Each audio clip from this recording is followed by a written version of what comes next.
நிகரற்ற அன்புடையோன் அல்லாவின் பெயரால் ஆரம்பிக்கிறேன். சேரமான் பெருமாள் ரவி வர்மா அவர்களின் உண்மை வரலாறு. நபிகள் நாயகம் ஸல்லல்லாஹு அலைஹி வஸல்லம் அவர்கள் காலத்தில் இந்திய நாட்டில் சேரமன் பெருமாள் ரவிவர்மா என்ற ஒரு மன்னர் வாழ்ந்து வந்தார். அவர் கேரளாவில் ஆட்சி புரிந்து வந்தார். அன்று அது தமிழ்நாட்டில் இருந்தது. அவர் மிகவும் திறமையுள்ளவராகவும் சிறந்த அரசராகவும் திகழ்ந்தார். அவர் ஒருநாள் தன் மனைவியுடன் தன் மாளிகையில் நடந்து கொண்டிருந்தார். அப்பொழுது வானத்தில் சந்திரன் இரண்டாக பிளந்து மறுபடியும் அதை இணைந்ததை பார்த்தார். அதன்பின் அந்த நிகழ்வை அவரால் மறக்கவே முடியவில்லை. இரவு முழுவதும் அதை பற்றிய சிந்தித்தார். தன் அரச சபையில் இதை பற்றி விவாதித்தார். சில ஜோசியர்களிடமும் மத குருமார்களிடமும் இதை பற்றி கேட்டார். யாருக்கும் அதை பற்றி எந்த ஒரு ஞானமும் இல்லை.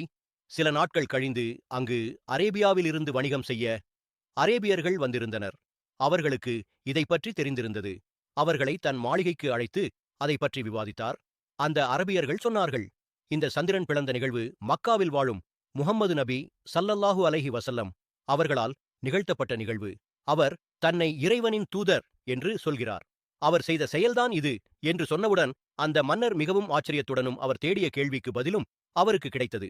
பிறகு அந்த மன்னர் சேரமான் பெருமாள் அவர்கள் தன் ராஜ்யத்தை தன் பிள்ளைகளுக்கும் தம் உறவினர்களுக்கும் கொடுத்துவிட்டு மக்கா மாநகரை நோக்கி சென்றார்.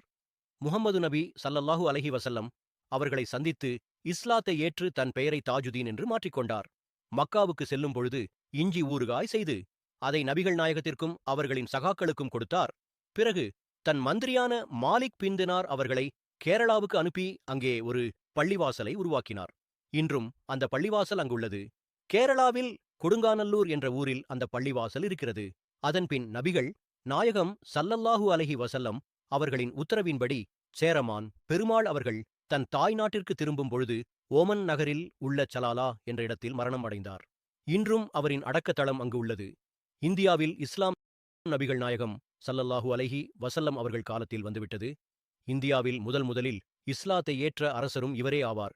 இந்தியாவில் முதலில் பள்ளிவாசல் இதுவே ஆகும் மற்றும் உலகத்தின் இரண்டாவது ஜும்மா பள்ளிவாசல் இதுவே ஆகும்.